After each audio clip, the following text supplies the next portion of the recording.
নমস্কার। আজ ডিসেম্বর মাসের মাঝামাঝি। আগামী বছর 1 জানুয়ারি থেকে আমরা জ্যোতিষ মতে আমাদের জীবনযাত্রার মান কেমন হতে পারে, আমরা কি কি বিষয় থেকে সাবধানে থাকব, কি কি বিষয়ে সাফল্য পাবো, কি কি বিষয়ে আমাদের কৃতকার্যতা হবে। 1 জানুয়ারি আমরা সবাই আনন্দ করি এবং সবাই আগামী বছর যাতে ভালো যায় তার জন্য উইশ করি, শুভ কামনা করি, একে অপরকে আলিঙ্গন করি। এটা সারা পৃথিবী জুড়ে হয়। আমি আপনাদের কাছে বলবো রাশি অনুসারে আগে আমাদের জেনে নেওয়া দরকার। আমি আগেও বলেছি কাকে রাশি বলে। আমাদের এই 12টি ঘর হরোস্কোপে প্রত্যেকটি 30 ডিগ্রি করে 360 ডিগ্রির প্রভাব।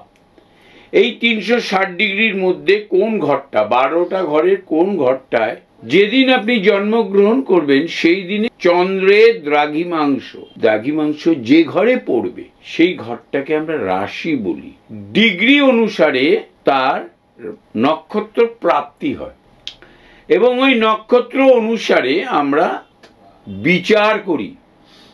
অন্যান্য প্ল্যানেটেরও একটা দ্রাঘিমাংশের ডিগ্রি অনুসারে একটা ঘর প্রাপ্তি হয়, তারও ওই ডিগ্রি অনুসারে। এমনকি লগ্ন হচ্ছে সময়টা, পার্টিকুলার সময়টা, যে সময় আপনি জন্মগ্রহণ করেছেন। অন্যান্য প্ল্যানেটও ওই দিনে কোথায় অবস্থান করেছিল, তার দ্রাঘিমাংশ কোন ঘরে অবস্থান করেছিল সেটাকে আমরা, তার নক্ষত্র প্রাপ্তি হয় এই ডিগ্রি অনুসারে।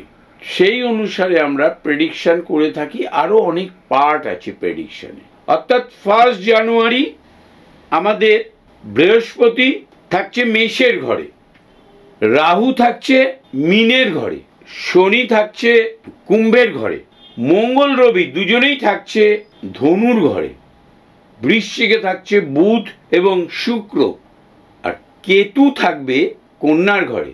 1 জানুয়ারি যে রাশিটি পাবে চন্দ্রের দ্রাঘিমাংশ সেটা থাকছে সিংহের ঘরে। অর্থাৎ 1 জানুয়ারি যে জন্মগ্রহণ করবে তার রাশি হবে সিংহ। অর্থাৎ এই প্ল্যানেটের ট্রানজিট অনুসারে আপনারা আপনাদের রাশিফল পেয়ে থাকবেন। আসা যাক মেষ রাশিতে। মেষ রাশিতে বর্তমানে বৃহস্পতি আছে। অর্থাৎ মেষ রাশির বৃহস্পতি নক্ষত্র হচ্ছিল, বৃহস্পতি যে নক্ষত্র পেয়েছে মেষ রাশিতে সেটা হচ্ছিল অশ্বিনী, কেতুর নক্ষত্র।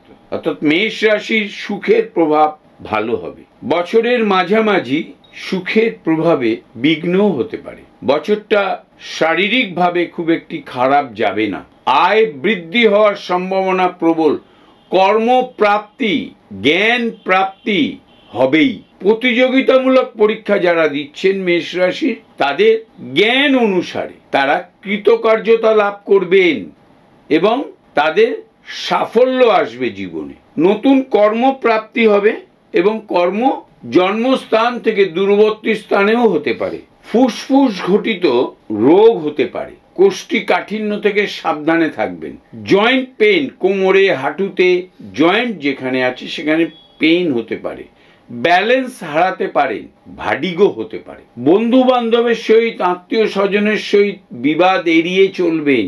বছরের মাঝামাঝি সন্তানের স্বাস্থ্যগত অবনতি হলেও ব্যবসায় উন্নতি হতে পারে। বিদেশের সাথে সংযোগ করে উন্নতি হতে পারে। বিদ্যা লাভের জন্য বিদেশ গমনও হতে পারে। অন্তত 2-3 বার এই বছর সামান্য কিছু দেনায় জড়িয়ে পড়তে পারেন। ঔষধ ও চর্ম ব্যবসায়ীদের ক্ষেত্রে এই বছরটা খুব ভালো যাবে। যারা মেষ রাশির অভিনেতা অভিনেত্রী আছেন তাদেরও বছরটা খুব ভালো যাবে। মাতার থেকে পিতার শারীরিকভাবে অবনতি হওয়ার সম্ভাবনা প্রবল। সম্পত্তিগত প্রভাব ভালো হওয়ার সম্ভাবনাও প্রবল। মামলা মোকদ্দমায় জয়লাভ হতে পারে।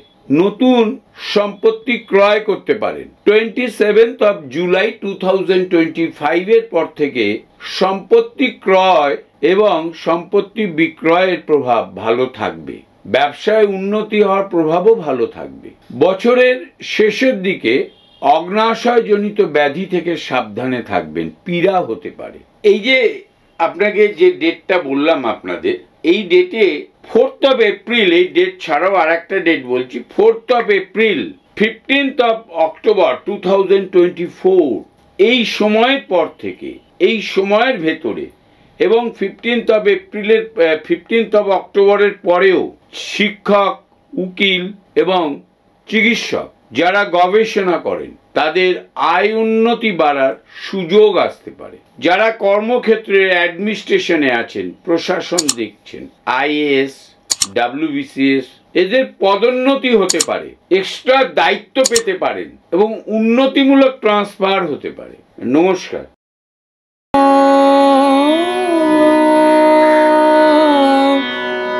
Oh